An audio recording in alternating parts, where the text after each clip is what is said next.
ఈరోజు మన మాతృభాషలో తర్జుమా చేయబడినటువంటి బైబిల్స్ మన చేతిలో ఉన్నాయంటే దీని వెనకాల యేసుక్రీస్తు ప్రభు యొక్క భక్తుల యొక్క మరణాలు, త్యాగాలు ఎన్నో ఉన్నాయి. కొందరు తమ ప్రాణాలు సైతం అర్పించి మన కోసం ఈ తర్జుమా చేయబడిన బైబిల్స్ అందించాలని, తర్జుమా చేయాలని వారు తమ ప్రాణాలు సైతం అర్పించారు. అలా తమ ప్రాణాలని అర్పించినటువంటి యేసుక్రీస్తు భక్తులలో ఒక భక్తుడి గురించి ఈ రోజు మనం తెలుసుకుందాం.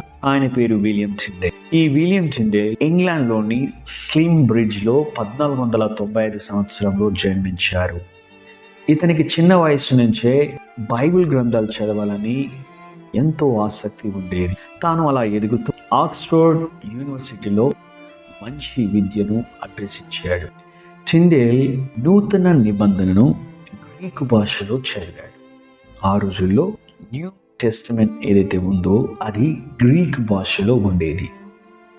అయితే ఈ యొక్క విలియం టిండేల్ ఈ గ్రంథాన్ని చదివినప్పుడు తన యొక్క హృదయంలో కలిగిన గొప్ప మార్పును గమనించాడు. అలాగే తనకి మానసికంగా చాలా సంతోషాన్ని, శాంతి, సమాధానాన్ని కలిగి ఉండటం కూడా అతను గమనించాడు. ఎప్పుడైతే తాను ఈ వాక్యం చదువుతూ ఉన్నాడో, తన హృదయంలో కలిగే మార్పును ఆయన చూస్తున్నాడో, ఈ ఆనందాన్ని, ఈ మార్పు ప్రతి ఒక్కరూ అనుభవించాలని ఆయన ఆలోచన చేశారు. అయితే ఆ ఇంగ్లాండ్ ప్రజల యొక్క మాతృభాష ఇంగ్లీష్, కానీ ఈ కొత్త నిబంధన గ్రీక్ భాషలో ఉంది. ఈ గ్రీక్ భాషలో ఉన్నటువంటి ఈ బైబిల్ని, ఈ కొత్త నిబంధనను తన మాతృభాష అయినటువంటి ఇంగ్లీషులోకి తర్జుమా చేయాలని ఆలోచన కలిగి ఉన్నాడు.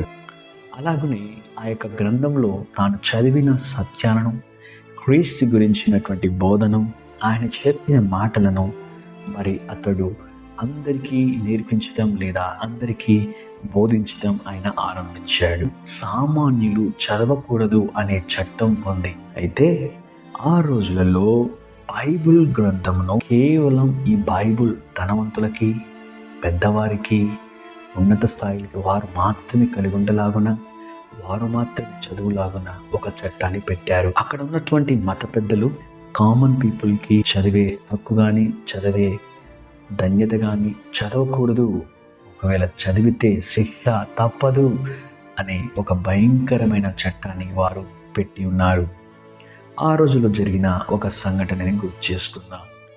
7 వ్యక్తులు కొంతమంది పిల్లలకి ఇంగ్లీష్లో యేసుక్రీస్తు నేర్పించిన ఆ యొక్క ప్రార్థనను, అలాగే 10 ఆజ్ఞలను పిల్లలకు నేర్పించారు. అది తెలుసుకున్నటువంటి మత పెద్దలు ఆ 7 వ్యక్తుల్ని సజీవంగా కాల్చి చంపారు. అగ్నితో. అంత భయంకరమైనటువంటి ఆ పరిస్థితుల మధ్యలో విలియం టిండేల్ గ్రీక్ భాషలో ఉన్నటువంటి కొత్త నిబంధనను ఇంగ్లీష్లోకి తర్జుమా చేయాలని దైవ ప్రేరణతో తాను నిర్ణయించుకున్నాడు. అయితే అతనికి తెలుసు ఇంగ్లాండ్ దేశం దానికి సపోర్ట్ చేయదు, ఒకవేళ ప్రయత్నిస్తే వాళ్ళు అడ్డుకుంటారని తెలుసు. కాబట్టి విలియం టిండేల్ ఇంగ్లాండ్ని విడిచి జర్మనీకి వెళ్ళిపోయాడు. ఆ జర్మనీకి వెళ్ళిపోయిన తర్వాత అక్కడ కొలగ్ని అనే పట్టణంలో ఈ తర్జుమా చేయడానికి కావలసినటువంటి కాగితాలను సేకరించినప్పుడు వాటిని అక్కడ ఉన్నటువంటి అధికారులు దొంగలించేవారు.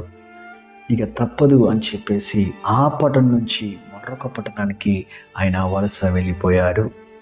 అలాగున ఆయన అనేక శ్రమల మధ్య కొత్త నిబంధనను ఆయన 2 ప్రింట్స్ని ఆయన 1525 సంవత్సరంలో విజయవంతంగా ప్రింట్ చేశాడు, తర్జుమా చేశాడు. ఆ తర్వాత కొన్ని వేల కొలది నూతన నిబంధనలు ప్రింట్ చేసి పెద్ద పెద్ద సంచులలో, మూటలలో కట్టి ఆ ఓడల పైన ఇంగ్లాండ్ దేశానికి, అనగా తన స్వదేశానికి ఆయన చక్కగా పంపుతూ ఉండేవాడు. ఈ విషయం గమనించినటువంటి మతాధికారులు ఊరుకుంటారా?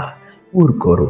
వాళ్ళు ఏం చేశారంటే అతన్ని శిక్షించుదామని ప్రయత్నం చేశారు. కానీ వాళ్ళు విలియం టిండేల్ అక్కడ లేడు కాబట్టి ఆయన పంపుతున్నటువంటి బైబిల్స్ని కొని, డబ్బు చెల్లించి వాటిని కొని వారు కాల్చేసేవారు. అయినప్పటికీ వాళ్ళు చెల్లించిన డబ్బుతో విలియం టిండేల్ మరెక్కువగా ప్రింట్స్ చేసేవాడు. రోజులు గడుస్తూ ఉండగా ఆయన అప్పట్లో ఉన్నటువంటి రాణి అయినటువంటి ఆనీ బోలన్కి ఈ యొక్క నూతన నిబంధనను ఆయన బహుమానంగా ఇచ్చాడు. అది ఇప్పటికీ బ్రిటిష్ ప్రదర్శనశాలలో ఇప్పటికీ అది ఉన్నది. అలా రోజులు గడిచిన తర్వాత మత గురువులు అతనిపై బాగా పగబట్టి అతన్ని చంపాలని ఒక కుట్ర పన్నారు. ఎందుకంటే విలియం టిండెల్ని వాళ్ళు ఆపలేకపోతున్నారు. తాను తర్జుమా చేసినటువంటి ఆ బైబిల్స్ని ప్రింటింగ్ని ఆపలేకపోతున్నారు. కాబట్టి వాళ్ళు ఒక నిర్ణయానికి వచ్చారు, విలియం టిండెల్ అటు తొలగించుకోవాలని. అలాగున కుట్ర పన్ని ఆయన్ని జైల్లో పెట్టారు. విలియం టిండెల్ 15 నెలలు జైల్లో గడిపాడు. ఆ జైల్లో అతన్ని చీకట్లో ఉంచారు. చివరికి 1536 సంవత్సరం అక్టోబర్ మాసంలో శుక్రవారం నాడు అతన్ని ఆ చీకటి బిలం నుంచి తీసుకొచ్చి గొంతు పిసికి అతన్ని కాల్చి వేశారు. అతడు చివరి మాటలు చెప్పినవి ఏమిటంటే, ప్రభువా, ఇంగ్లాండ్ రాజు నేత్రములు తిరుగుము. ఇంకో ఆశ్చర్యకరమైన విషయం ఏమిటంటే, తాను చనిపోవటానికి 10 సంవత్సరాల ముందే ఆయన ఒక మాట చెప్పారు, నేను తర్జుమా చేసిన క్రొత్త నిబంధన గ్రంథమును కాల్చిన మీరు ఒకరోజు నన్ను కూడా కాల్చెదరు.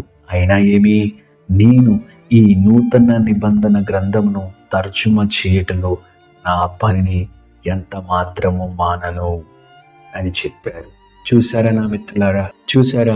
దేవుడి మాటలు, దేవుడి వాక్కు, దేవుని జీవితం ప్రతి ఒక్కరూ చదవాలి, ప్రతి ఒక్కరికి కావాలి అని ఎంతో గొప్ప ఆలోచన కలిగి తన ప్రాణాలు సైతం అర్పించి తాను యేసయ్యకి మహిమకరంగా విజయవంతంగా అతడు గ్రీక్ భాషలో ఉన్నటువంటి కొత్త నిబంధన ఇంగ్లీష్లోకి ట్రాన్స్లేట్ చేసి ప్రతి ఒక్కరికి ఆయన అందచేసి ఉన్నారు.